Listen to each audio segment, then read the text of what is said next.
Hello guys, welcome back to our channel Study In and my name is Pranshu. तो इस video में हम आपसे बात करने वाले हैं पाकिस्तान के जो आर्मी चीफ है आसिम मुनीर। ही सेड कि he will continue to backs the terror groups in Jammu and Kashmir. तो ये जो आर्टिकल है हिंदुस्तान टाइम्स का है।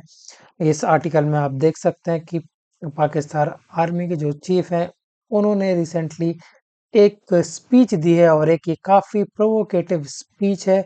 और ये जो स्पीच दी गई है पाकिस्तान नवल एकेडमी इन कराची में ये स्पीच दी गई है। और इस स्पीच में इनका कहना है कि he describe the ongoing insurgency in Jammu and Kashmir not as a terrorism but as a legitimate struggle. तो वो इनडायरेक्टली ये कहना चाह रहे हैं कि जो इंसर्जेंसी हो रही है, जो वहाँ के जो लोग हैं, जो वहाँ पे ये बीच-बीच में जम्मू एंड कश्मीर में टेरर अटैक्स होते रहते हैं, जैसे रिसेंटली पहलगाम अटैक हुआ। तो ये कह रहे हैं कि जो वहाँ के जो लोग हैं कश्मीर के आज़ादी के लिए लड़ रहे हैं और ये उनका स्ट्रगल है against the India to get freedom from India. तो ये एक टेररिज्म नहीं है, ये एक स्ट्रगल है वहाँ के लोगों का, जो वहाँ के लोग लड़ रहे हैं इंडिया के खिलाफ। तो ये ऐसे तो स्टेटमेंट दे रहे हैं आसिम मुनीर। तो ये ऐसे प्रोवोकेटिव स्टेटमेंट स्टेटमेंट देंगे, स्पीचेस देंगे, तो कहाँ तक पीस बना रहेगा इस रीजन में। अब इंडिया को इसके ऊपर काफ़ी डिप्लोमेटिक स्टैंड लेना चाहिए और इनको रिप्लाई भी करना चाहिए कि भाई ऐसे टाइम पे जब इतना बड़ा वॉर एस्केलेट हो गया था दोनों के बीच में, आप फिर से चाह रहे हो क्या कि फिर से मतलब आपको ये जितने सारे एयर बेसेस इंडिया ने उड़ाए थे अभी रिसेंटली ऑपरेशन सिंदूर में, कि आप फिर से चाह रहे हो कि मतलब फिर से इंडिया आपके ऊपर कोई स्ट्राइक वगैरह करे। तो ऐसे स्टेटमेंट अगर ये देते रहेंगे तो इंडिया को कर ही देना चाहिए स्ट्राइक्स वगैरह पाकिस्तान पे। ऐसी तो हरकतें हैं जनरल आसिम मुनीर की। And he also asserted that Pakistan will continue as extending political and diplomatic and moral support to the people of Kashmir। तो ये कह रहे हैं कि जो पीपल ऑफ कश्मीर हैं उनको हम पॉलिटिकली और मोरली और डिप्लोमेटिकली भी हमेशा सपोर्ट करते रहेंगे। तो ये सपोर्ट पीपल ऑफ कश्मीर को नहीं बोल रहे हैं, ये सपोर्ट कह रहे हैं कि जो वहाँ टेररिज्म हो रहा है, इनडायरेक्टली कह रहे हैं जो वहाँ टेररिज्म हो रहा है, जैसे पहलगाम अटैक हुआ, तो हम इसको सपोर्ट करते रहेंगे। तो ये कहना है इनडायरेक्टली इनकी जो अंतरात्मा से आवाज आ रही। So these statement signals clear support of separatist movement operating in India's Kashmir region. तो ये प्रोवोक कर रहे हैं कि जो सेपरेटिस्ट मूवमेंट है वो बढ़े कश्मीर में, वहाँ के लोग दंगे चालू कर दें, पत्थरबाजी चालू कर दें। तो ये ऐसे स्टेटमेंट दे के वहाँ के लोगों को प्रोवोक करना चाह रहे हैं और ये कहना चाह रहे हैं जो पाकिस्तान का स्टैंड है कश्मीर को लेके वो सिमिलर है और कभी चेंज नहीं होगा। और इसका जो भी रिजोल्यूशन है इंडिया और पाकिस्तान को बैठकर यूनाइटेड नेशन में रिजॉल्व करना चाहिए, ये ऐसा इन्होंने कहा है। So such public endorsement by a top military official is viewed as implicit justification of terrorist activities. ये काफी छोटी मोटी पोस्ट में नहीं है, पाकिस्तान की काफी नंबर वन पोस्ट में समझ लो सबसे पावरफुल पर्सन अभी इस समय पाकिस्तान को जो चला रहे हैं वो आसिम मुनीर ही चला रहा है। तो उनकी तरफ से ऐसे स्टेटमेंट आते हैं, तो इन स्टेटमेंट को इंडिया को और हमारे पीएम मोदी को और हमारी एक्सटर्नल मिनिस्ट्री को काफी ध्यान से देखना चाहिए। So general Asim Munir accused India to major unprovoked act of aggression. जो इंडिया ने रिसेंटली 2025 में मई में जो ऑपरेशन सिंदूर किया था और 2019 में जो बालाकोट एयर स्ट्राइक की थी।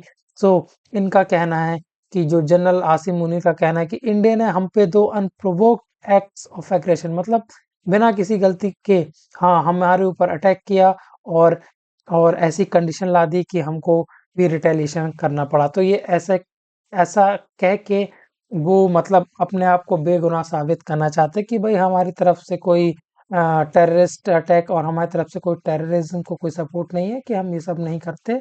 इंडिया ने ही प्रोवोक किया है, प्रोवोकेशन पहले, फिर हमने उसका जवाब दिया। तो ये इनडायरेक्टली ये ऐसा कहना चाह रहे हैं। और इन्होंने ये भी मतलब क्लेम किया है कि जो पाकिस्तान है उनकी वजह से, मतलब पाकिस्तान ने एक स्थिरता दिखाई है और एक मतलब समझ-बूझ दिखाई है और समझ से रिप्लाई दिया है इंडिया के अटैक्स का। अगर पाकिस्तान ऐसा नहीं करता तो इस रीजन में टेंशन बढ़ जाती और जो इस रीजन में स्टेबिलिटी है जो वो और ज़्यादा बढ़ जाती अगर पाकिस्तान ने सूझबूझ और समझदारी नहीं दिखाई होती। तो ऐसा तो उनके स्टेटमेंट आ रहे हैं और ये इन्होंने ये भी कहा अगर इंडिया दोबारा अटैक करेगा तो हम बिल्कुल भी हेजिटेट नहीं करेंगे इसको रिस्पॉन्ड करने के लिए और हम फ्यूचर में अग्रेशन हम और भी तेज दिखा सकते हैं। सो इनका ऐसा कहना है and Munir also stated that true peace in South Asia, जो साउथ एशिया रीजन है जहाँ पे हमारा इंडिया हो गया, बांग्लादेश, पाकिस्तान, नेपाल और ये इंडियन ओशन से लगा एरिया जो पूरा हो गया, इस रीजन में अगर पीस चाहिए है तो ये पीस तभी आ पाएगा जब ये कश्मीर जो डिस्प्यूट है ये रिजॉल्व होगा। तो ये इनडायरेक्टली कश्मीर का मुद्दा फिर से उठा रहे हैं और ये कह रहे हैं कि अगर साउथ एशिया में पीस चाहिए तो जो कश्मीर का मुद्दा है इसको रिजॉल्व करना चाहिए और ये मुद्दे को रिजॉल्व करने के लिए यूनाइटेड नेशन सिक्योरिटी काउंसिल में रिजोल्यूशन लाना चाहिए और दोनों ही कंट्री को बैठ के या फिर यूनाइटेड नेशन को इस पे रिजोल्यूशन ला के इस डिस्प्यूट को रिजॉल्व करना चाहिए। तो ये कश्मीर इशू को बार बार उठा रहे हैं। So he projected Pakistan as a net regional stabiliser.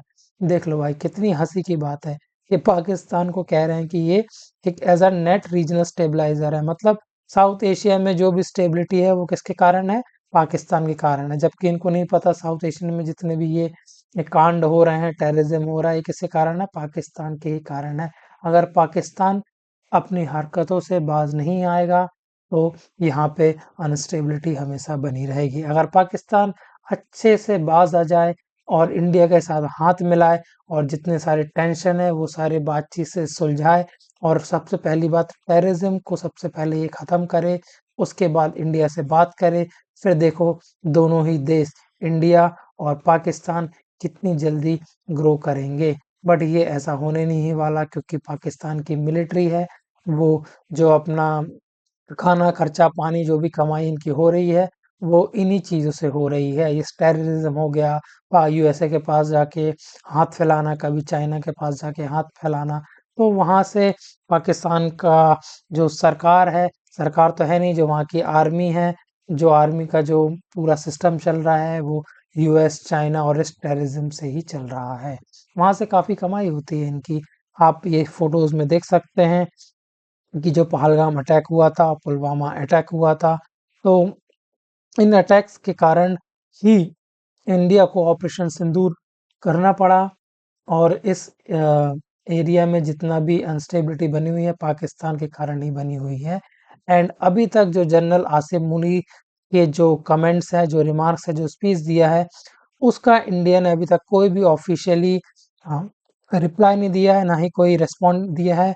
But past में इंडिया की जो मिनिस्ट्री ऑफ एक्सटर्नल अफेयर्स है उन्होंने इतने जितने भी ये ऐसे स्पीचेस दिए हैं जनरल आसिम मुनीर ने उसको रिजेक्ट किया है और कहा है कि ये सब बेसलेस और मिसलीडिंग स्पीच दी जा रही है किनके द्वारा, जनरल आसिम मुनीर के द्वारा। So Munir speech came shortly after the deadly terrorist attack in Pahalgam और ऑपरेशन सिंदूर।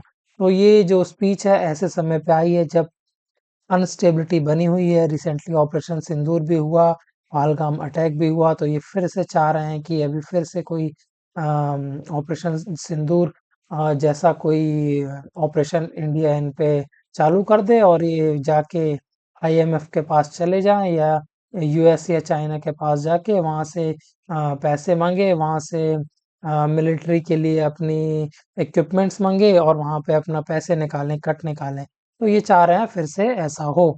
और आपको पता ही है कि जो एनालिस्ट हैं, मतलब यूएस के एनालिस्ट वगैरह या इंटरनेशनल एनालिस्ट है वो ये जो टाइमिंग है, मतलब जो जिस टाइम पे पाकिस्तान के जो आसिम मुनीर है जो स्टेटमेंट दिया है वो एक मतलब ऐसा टाइम है जब उनको पाकिस्तान से सपोर्ट चाहिए। तो पाकिस्तान से भी आवाज़ें उठ रही हैं क्योंकि जो ईरान वाला अभी जो कांड हुआ था जब यूएसए जाकर आसिम मुनीर जाके हाथ फैला दिए थे किनके सामने, ट्रम्प के सामने, तो बहुत सी पब्लिक वहाँ की दुखी है और वहाँ की पब्लिक अगेंस्ट हो गई है आसिम मुनीर के।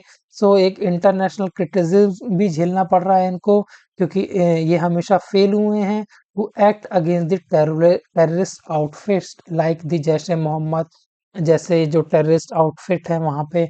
सो इंटरनेशनल क्रिटिसिज्म भी झेलना पड़ रहा है, तो इसलिए ये जो टाइमिंग है इनके स्टेटमेंट की काफ़ी गलत टाइमिंग है। ये जो स्टेटमेंट है काफ़ी देख और सोच समझ के दिया गया है। आसिम मुनीर का जब भी स्टेटमेंट आता है कुछ ना कुछ गड़बड़ होती ही है, ये आप ध्यान रखना। तो इंडिया गवर्नमेंट भी यहाँ पे अपने इस पे आ गई होगी, रेड अलर्ट पे आ गई होगी। So the risk escalate diplomatic tension, ये स्पीच आने के बाद एक डिप्लोमेटिक टेंशन फिर से बढ़ सकती है इंडिया के और पाकिस्तान के बीच में, और इंडिया एक हार्डनिंग और एक ठोस कदम उठा सकता है against the Pakistan. So general Asim Munir of का Kashmir militancy as a legitimate movement, तो ये ऐसा इन्होंने कहा था। मैंने आपको जो बताया अभी कि ये जो कश्मीर में जो हमले हो रहे हैं वो कश्मीरियों का मूवमेंट है, एंड मार्क्स अ सिग्नोमेटिक डिप्लोमेटिक मिलिट्री प्रोवोकेशन। सो ये पाकिस्तान का और वहाँ के जो जनरल चीफ आसिम मुनीर हैं उनका कहना है कि भाई जो ये मूवमेंट है हम इसको सपोर्ट करते रहेंगे। तो ये सब ये इसलिए कह रहे हैं क्योंकि ये एक नरेटिव वारफेयर बनाना चाह रहे हैं, और वहाँ की जो मिलिट्री है उनके इनके लिए एक सपोर्ट इकट्ठा करना चाह रहे हैं पाकिस्तान में और ज़्यादा, क्योंकि काफ़ी उनका सपोर्ट जा रहा है। और जो इमरान खान की जो पार्टी है वहाँ के जो सपोर्टर्स हैं, इन जो आसिम मुनीर हैं उनका लगातार वहाँ पे ये लोग विरोध करते आ रहे हैं।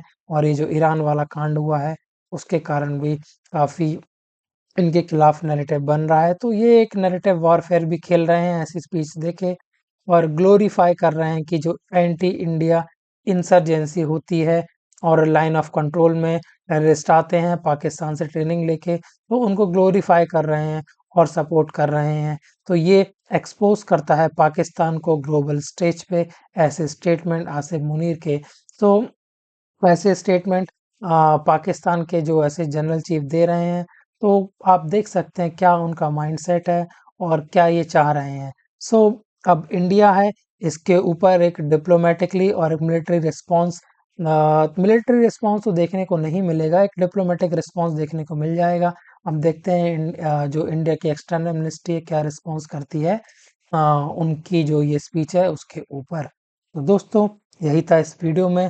आप प्लीज़ हमारे चैनल को सब्सक्राइब करिए, काफ़ी कम सब्सक्राइबर हैं। आपको ऐसे ही वीडियोस देखना है तो हम डेली लगातार ऐसे वीडियोस लाते रहेंगे। So please like share and subscribe our channel. Thank you दोस्तों, टाटा बाय बाय।